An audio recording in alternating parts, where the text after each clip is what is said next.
She thinks he's her knight. He notices her vulnerability and swoops around her like a vulture, waiting for the foundation to fade so he can take it to higher levels. His words are foreign to her purity, but colloquial to her dreams. He's controlling the conversation amidst all the Grabbing. Stroking. and pulling around them. They exchange numbers, and in 4 minutes, she's unconsciously revealed herself to him. He reads her like a book that he's written, and he's trying to claim copyright. They share desires. She becomes the beggar, he the concrete floor. She lays on him for the night. Hard comfort feels like protection to her. Never seen a moon so full in her life. His eyes morphed into blotches of jet black ink, staining her lower half. Minutes turn into generations built on guilt. She screamed, why? He grown black. She held hope. He scratched back. She fought through and fanned his knees for the night. She can hear her mum beg her to change. That dress is just too short. Young man who's just got off the train. Yeah, you better get off, immigrant. Go play them bloody drums in Africa. We stay silent. There's not even a tut before a black guy opposite me mutters, he's obviously a good friend of John Terry. And after stifled giggles, I rejoined there's drums in Europe too, apparently. And like that final scene in Spartacus, when all those fellow men stand up to shout that it is their name too, other commuters state other places where they play the drums. Like Scotland, South Korea, and Croatia. And after each location named, there comes a louder round of chuckles till the man that made the racist comment sits and squirms, and after drum location number 10, he sullenly whispers, I've calmed down now. His stop arrives. He shuffles off, and then the man sat across from me grins and bellows in a voice that echoes through the platform's rafters. Be careful, mate! There's drums in Pimlico! And the train carries off our ridicule and laughter.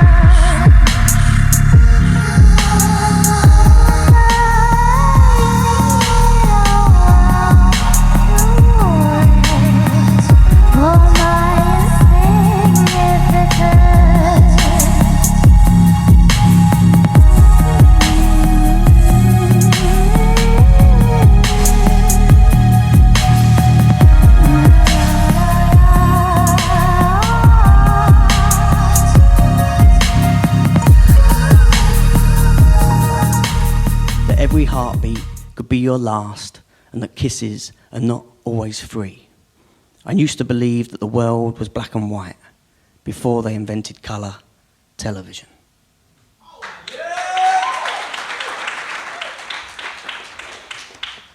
Red balloon, float to the moon. I'm a loon. A loony tune, a lunar star, I'm way over par, I'm a D-cup boob in an A-cup bra.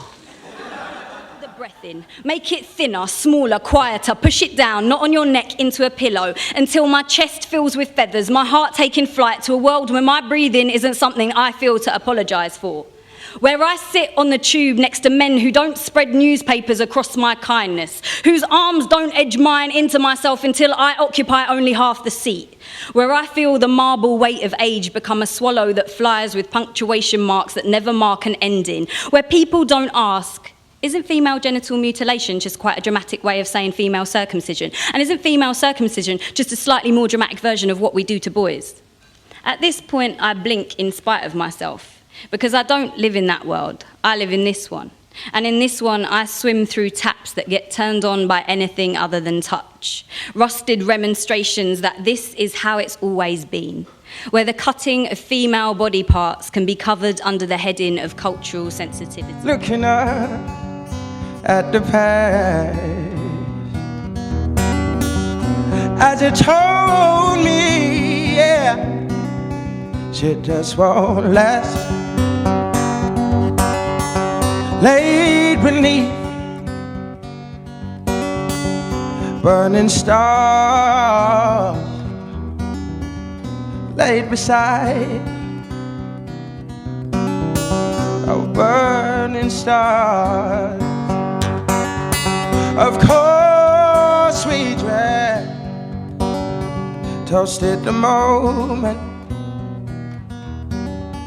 Well, some for courage, ecstasy or pain. And see, I found me some warmth on Ocean Drive.